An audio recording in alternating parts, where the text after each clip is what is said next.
Ano yung mga ingredients? Di ko napicturean.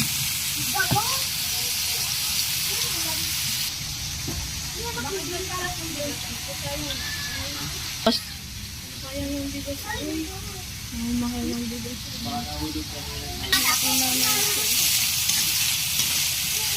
Hindi pa ugas ata yan. Bakit naman yung kwento?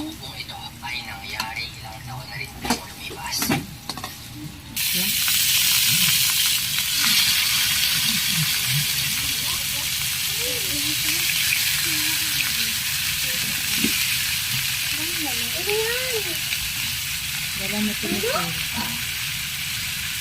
Isang hiwa sila ni Marlon. Pagka Diday, tulog na.